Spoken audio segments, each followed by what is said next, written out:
Eh bien les gars, figurez-vous que Peter Jackson a fait mieux, ou pire, je sais pas. Petit bémol, Saul a les droits des 3 premiers livres. Les décors sont construits de 2 tailles différentes. Andy Serkis, l'interprète de Gollum, est certainement l'acteur qui a le plus joué sur le film, puisqu'il était obligé de retourner ses scènes 24 sur 2, 3ème.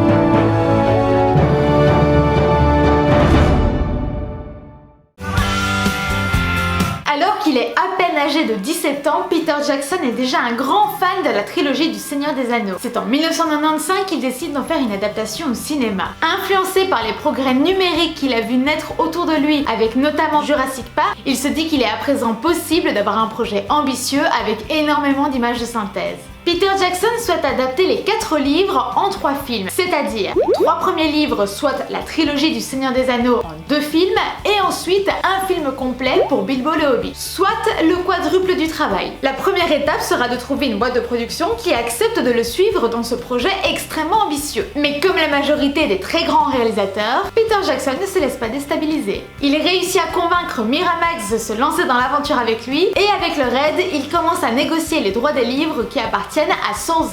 Petit bémol, Saul a les droits des 3 premiers livres, mais pas du dernier. Alors que Peter Jackson se retrouve bloqué face à son premier obstacle, Universal de son côté lui propose un projet, King Kong. Le réalisateur envisage ce projet alors qu'il fait du surplace du côté de la négociation des droits. En 1996, alors que le projet des 4 livres n'a toujours pas plus avancé que ça, Miramax finit enfin par obtenir les droits du dernier livre. Une fois les droits acquis, Peter Jackson et sa femme Fran Walsh se lancent dans le projet d'écriture de la trilogie. Une fois qu'ils ont terminé l'écriture de ce projet, ils le montrent aux producteurs de Miramax qui donnent leur accord et qui leur offrent la modique somme de 75 millions de dollars pour chacun des 2 premiers films, en rappelant évidemment qu'il serait apprécié de respecter le budget. L'écriture du scénario leur prendra 1 an. Et alors que les étoiles semblent bien s'aligner pour le couple, Miramax met son premier coup de frein. Conscient de l'envergure du projet et de la somme de travail que ça représente, il réalise que le coût total du budget du film représentera au moins le double de la somme qu'ils ont déjà donnée au réalisateur. Un prix qu'ils ne sont pas prêts à mettre. Les producteurs proposent donc une solution à Peter Jackson. Ils lui proposent dans un premier temps de réduire le scénario en coupant certaines scènes. En second lieu, ils lui proposent également que plutôt que de faire 2 films, il n'en fasse qu'un seul. Sauf que Peter Jackson refuse. Il estime que la majorité des scènes que la production veut qu'il coupe sont primordiales à l'histoire. De grandes discussions commencent, mais Miramax et Peter Jackson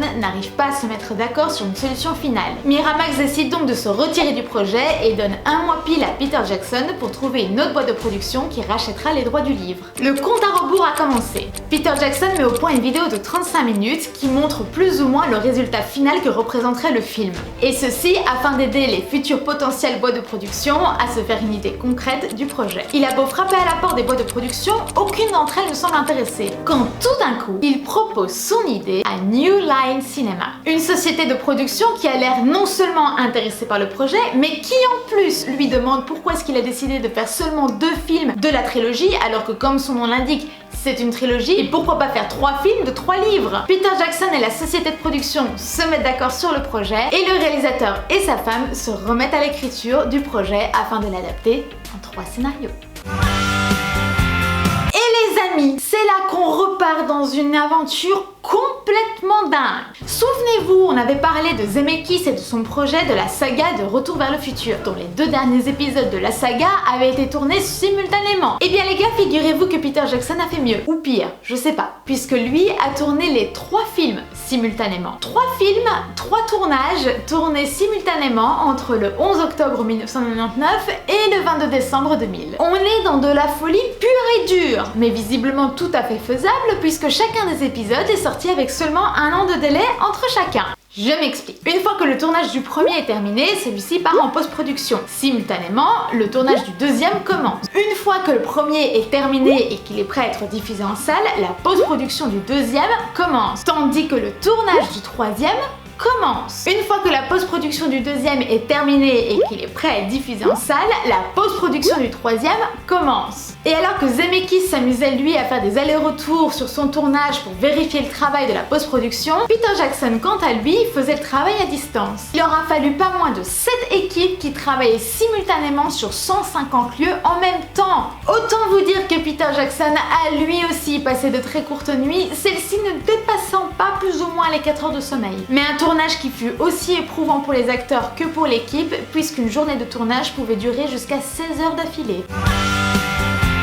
Ce sera Weta Digital, une société d'effets spéciaux créée par Peter Jackson lui-même, qui s'occupera des effets spéciaux du film et qui créera un programme spécialement conçu pour le film, Massive.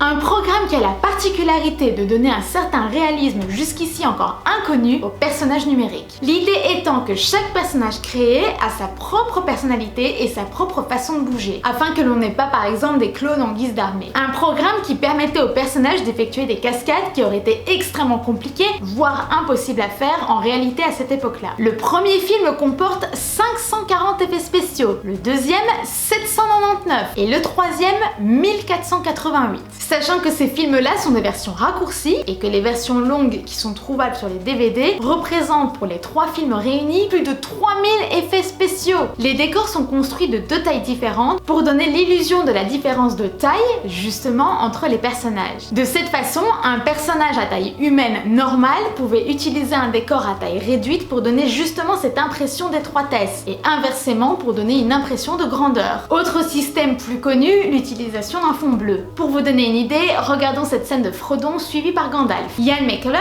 interprète de Gandalf, mesurait 1m80. Elijah Wood, interprète de Frodon, ne mesurait qu'1m68. Il n'y avait donc que 12 cm de différence entre les deux acteurs. Pas très impressionnant en somme. Ian McKellen tournera dans un décor à taille réduite.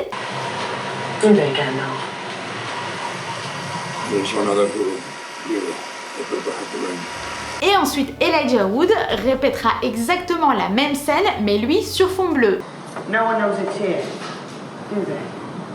La scène sur fond bleu sera ensuite superposée sur les autres images. Même chose si la scène comportait 3 personnages de 3 tailles différentes, comme par exemple un hobbit, un nain et un personnage de taille humaine. John Rhys Davies mesure 1m85, soit 17 cm de plus qu'Elijah Wood. On tourne donc la scène d'abord avec les 2 acteurs ensemble pour qu'on voit une certaine différence de taille entre eux. On tourne ensuite la scène avec les personnages de taille humaine normale et ensuite on superpose le tout. Autre moyen de supercherie simple, les doublures. Sur les plans larges par exemple, on utilisait de vrais nains à qui on mettait des masques en latex à l'effigie des acteurs.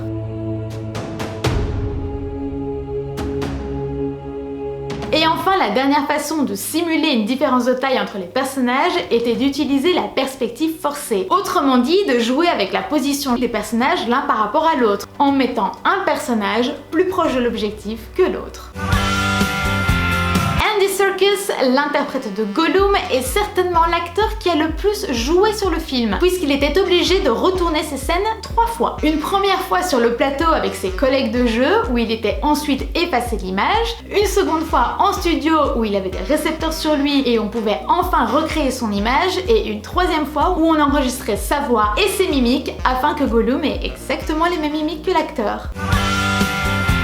Peter Jackson ne souhaitait que des acteurs anglais pour son film. Mais Elijah Wood, acteur américain, voulait tellement le rôle de Frodon qu'il a décidé de s'habiller en hobbit et de se filmer en train de gravir une montagne, vidéo qu'il a envoyée au réalisateur, qui a été totalement séduit par le personnage et qui a décidé de lui donner le rôle de Frodon, qui avait en fait déjà été attribué à Dominic Monaghan, mais qui n'a rien perdu au final puisqu'il aura reçu le rôle de Merry. Certaines scènes du film étaient tournées à des endroits encore vierges de toute présence humaine. Afin de ne pas détruire l'endroit avec leur arrivée, l'équipe a décidé de poser de la moquette partout et d'ainsi préserver les lieux. Elijah Wood et Andy Serkis ont reçu tous les deux de la part du réalisateur en cadeau un des anneaux utilisés dans le film, et tous les deux pensent être l'unique détenteur de l'un des anneaux. Pendant les jours off de leur tournage, les acteurs allaient faire du surf, ce qui fut également le cas de Viggo Mortensen, qui s'est pris une méchante gamelle et qui a eu tout le côté droit de son visage complètement gonflé et rempli de bleu. Le lendemain, lorsqu'il est revenu sur le tournage, les maquilleurs ont bien essayé de camoufler la chose, mais sans succès. C'est alors que Peter Jackson décide de continuer montrer le problème autrement et vous offre une scène où vous ne voyez que le côté gauche du visage de l'acteur.